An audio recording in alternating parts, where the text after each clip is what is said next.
Boom, estudos para concurso. Para discursivas, eu vou ler alguns textos que eu achei aleatoriamente no projeto de redações.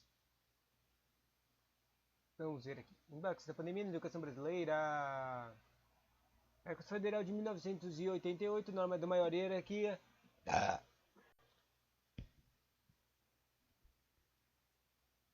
Nosso sistema jurídico nacional assegura a todos a defesa dos direitos fundamentais e dignidade da pessoa. Entretanto, os impactos da pandemia na educação revela que na atualidade. Eu vou aumentar o zoom. Ok. Revela que na atual realidade do brasileiro ainda não há o pleno cumprimento dessa garantia. Isso ocorre notadamente em virtude da falta de investimento e dificuldade de acesso dos estudantes aos meios digitais. Convém ressaltar o princípio que a falta de investimentos destaca-se como geradora desse impacto de educação. Sob tal ótica, John Rawls, um cara sei lá o que, diz, a teoria da justiça, uma obra dele que se chama Teoria da Justiça, pontua que o governo íntegro busca disponibilizar os seus recursos financeiros a todos os setores públicos, visando promover uma igualdade de oportunidades a todo e qualquer cidadão. Nesse viés, o fechamento das escolas devido à pandemia faz com que milhares de estudantes ficassem sem aulas, logo fez com que fosse necessário que se implementasse um modelo de ensino remoto de moda a continuidade do ano letivo. No entanto, vários professores nunca trabalharam fora das salas de aulas presenciais e se encontram perdidos nessa nova realidade digital. Dessa forma, era necessário um certo investimento nessa qualificação desses profissionais, com o intuito de disponibilizar um ensino com mais qualidade digital, principalmente para os alunos da escola pública. Porém, isso não aconteceu, né? Não aconteceu direito.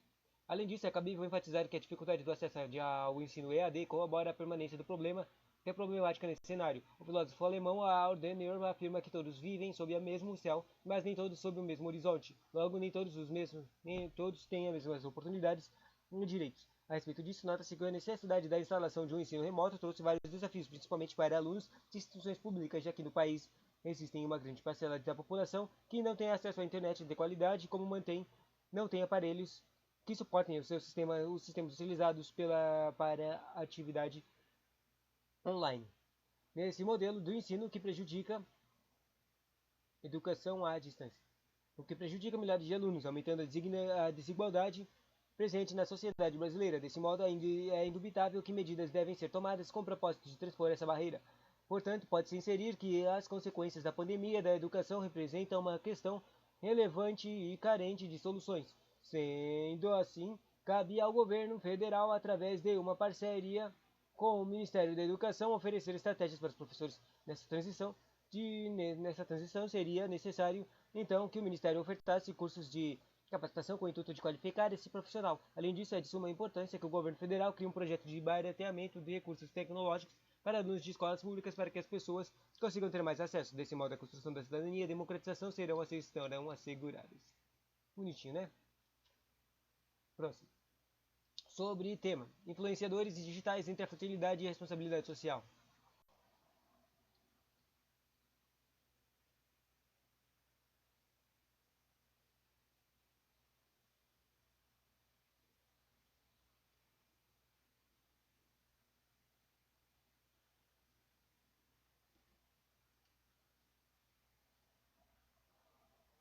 A terceira revolução industrial, presente desde o século XX,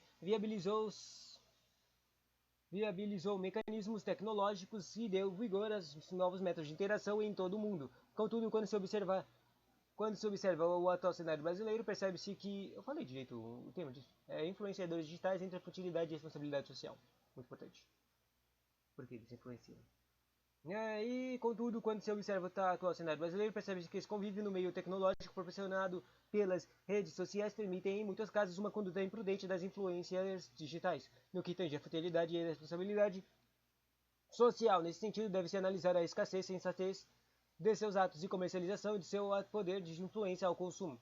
É importante, diante desse cenário, contar que a ausência de uma atuação competente dos digitais influencers na mídia fomenta a diversidade referente à persuasão dos desejos civis. Desse modo, pode-se interpretar sobre a ótica do filósofo Antônio Gramsci, o qual salienta que a lógica da capital é criar sobre a sociedade inúmeras ilusões, induzindo imprudentemente o que se almeja diante de um círculo social. Com essa concepção, considera-se que os influenciadores digitais, ao passo de priorizarem essa estratégia capitalista para vender seus produtos mediante propagandas que instigam muitas vezes a ilusão, sensação ou innecessidade dos objetos fúteis para o cotidiano, tendem a valorizar apenas o seu lucro individual e não buscam elucidar a criticidade do coletivo, o que, com efeito, evidencia a falta de responsabilidade referente à ideia da filósofo. Logo, enquanto os influenciadores se mantiverem sem juízo de suas condutas, o revés persistirá novamente. Que complexo é esse segundo parágrafo.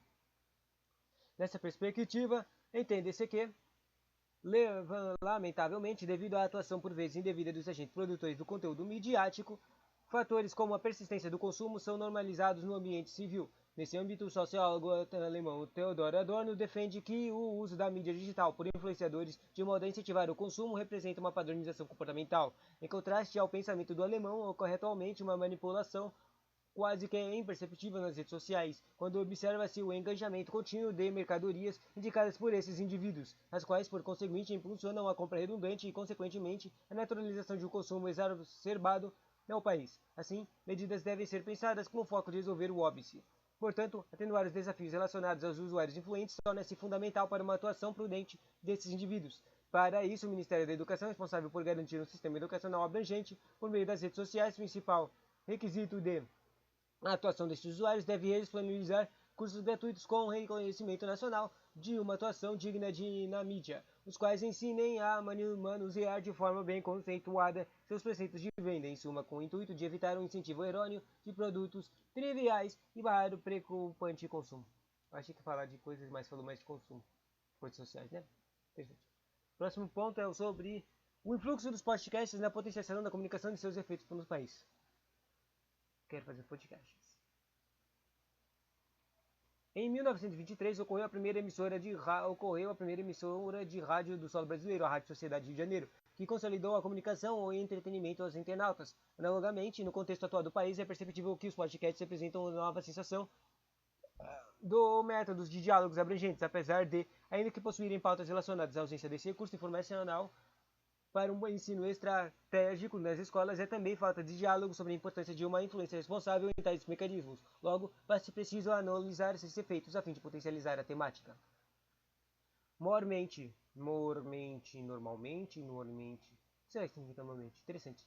É imperioso destacar que a escassa utilização dos podcasts como um recurso de aprendizagem atua em contrariedade ao incremento da comunicação no ambiente educacional. Acerca disso, é profícuo abordar o francês Edgar Morin, que defende a importância de um método pedagógico desligado na multiplicidade de saberes e nas estratégias de ensino. Nota-se, entretanto, que os responsáveis pela educação básica vão em desencontro lógico da sociólogo.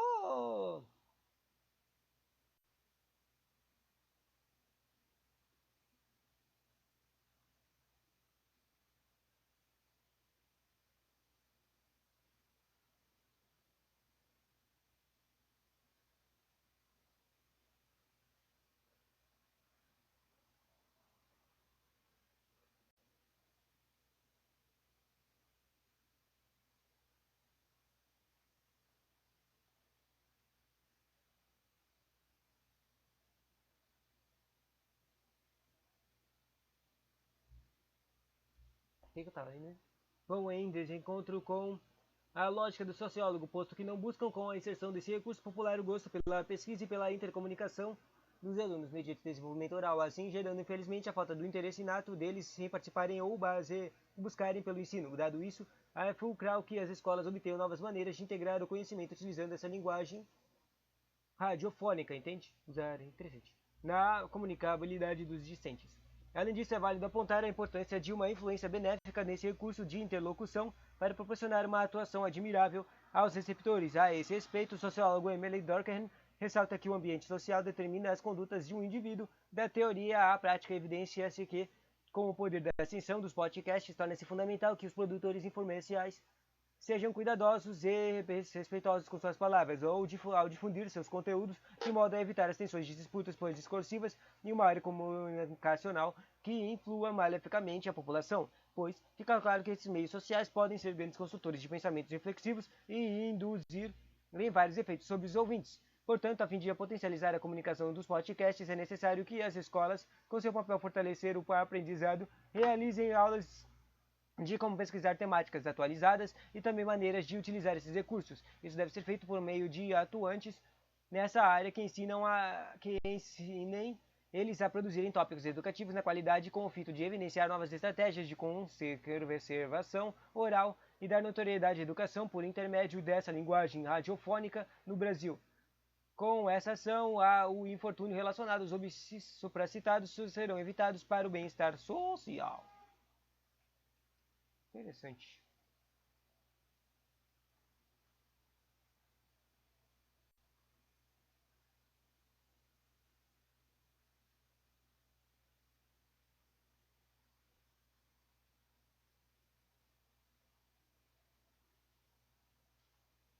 Próximo tema: invisibilidade e registro civil, garantia de acesso à cidadania no Brasil.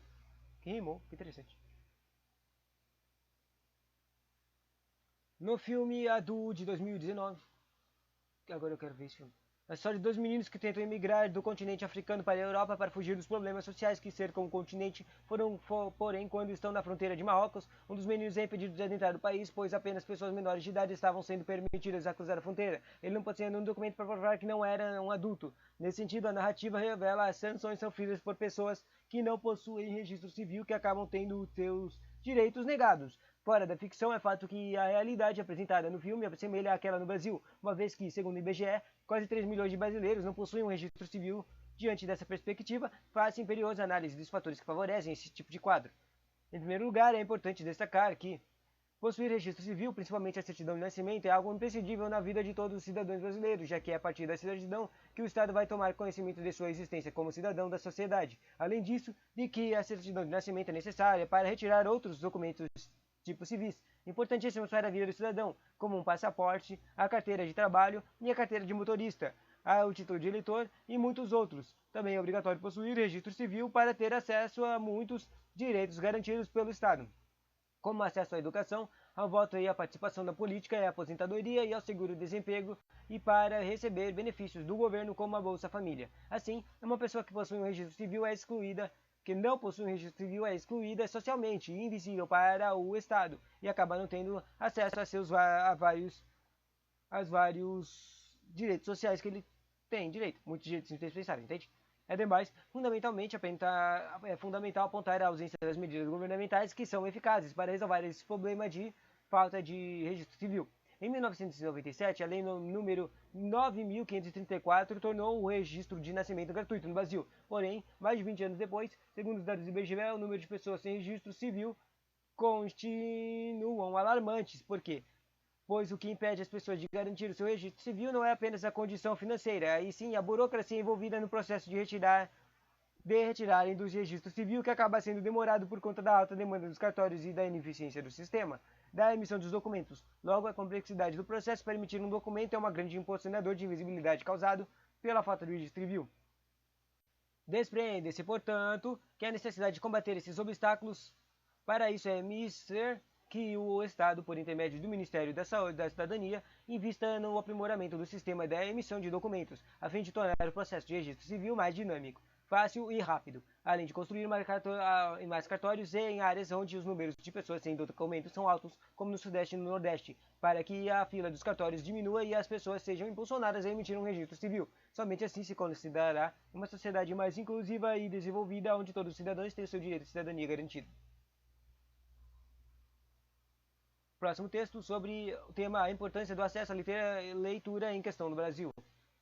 Muito importante, certo? A importância do acesso à leitura em questão do Brasil.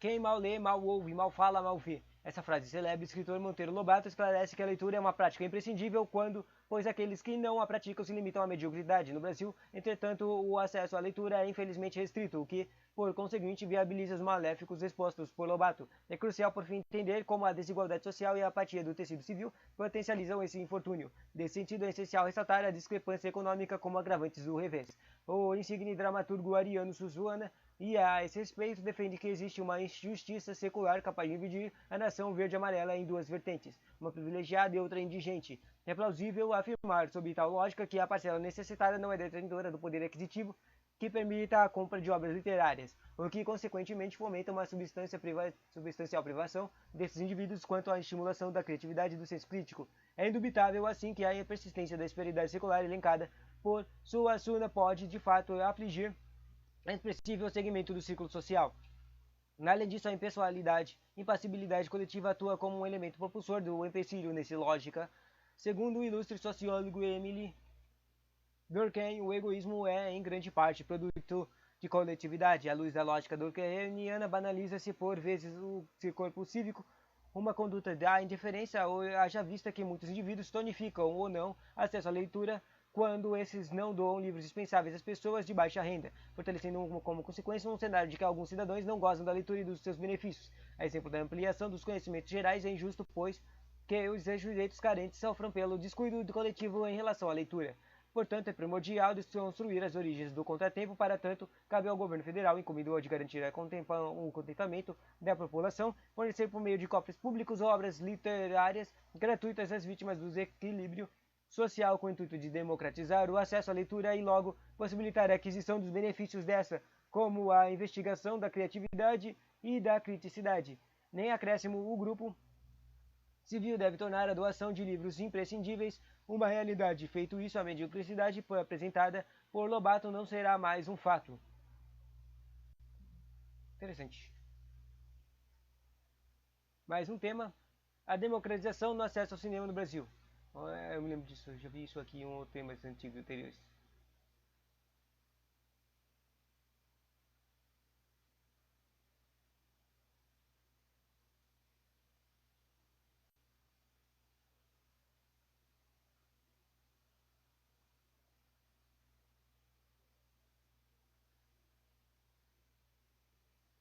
No livro A Hora da Estrela, de Carice Lispector, a protagonista Macabea, uma nordestina do interior de Alagoas que foi morar no Rio de Janeiro, gasta parte de seu baixo salário indo ao cinema no final do mês, o que para ela era um luxo, pois quando morava no interior da Alagoas não possuía acesso ao cinema. Fora da literatura, é fato que a realidade apresentada no livro pode ser relacionada àquela do século XXI. A maioria das populações do interior do país, principalmente das regiões norte e nordeste, não possuem um acesso à sala de cinemas e o preço elevado do ingresso não é compatível com a renda da boa parte dos cidadãos brasileiros. Muito caro. Em primeiro lugar, é necessário destacar a ausência das medidas governamentais para promover a democratização do cinema. A Constituição de 1988 assegura a todos os indivíduos o acesso amplo a bens culturais. No entanto, na prática, tal garantia é deturpada, uma vez que, segundo o veículo das informações, meio e mensagem, 83% da população brasileira não frequenta o cinema. Porém, segundo o mesmo veículo, 88% dos telespectadores assistem filmes na TV regularmente, o que permite concluir que o interesse das populações em cultura cinematográfica é grande. Eles querem ver filmes, mas não querem ir ao cinema porque é muito caro, porém as oportunidades são poucas. Essa conjuntura, segundo o filósofo contratuilista John Locke, configura-se como uma violação do contrato social, já que o Estado não cumpre sua função de assegurar que os cidadãos desfrutem de direitos indispensáveis, como o acesso à cultura, o que infelizmente é evidente no país. Ademais, é fundamental apontar a falta das salas de cinemas em regiões do interior do país, onde prevalece a população mais pobre e o alto preço dos ingressos, como fatores que impedem a democratização do cinema. Segundo dados do site Cinema Perto de Você, o Brasil é 60%, é 60 graus, 60, é o décimo, não, isso aqui é um tipo de ranking.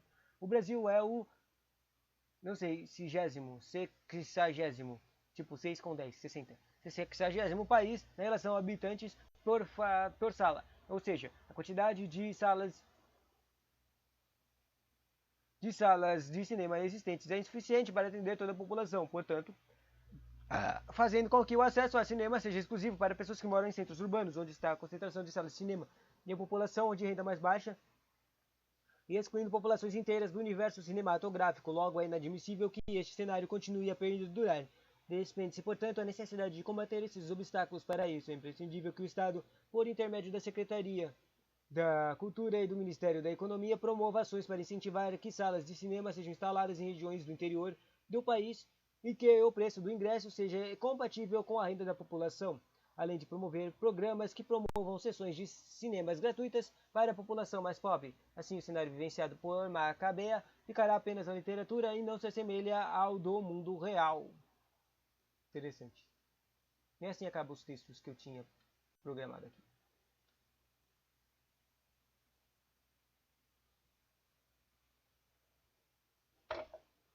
Né? Interessante. Tantos textos. Tem que estudar mais discursivos.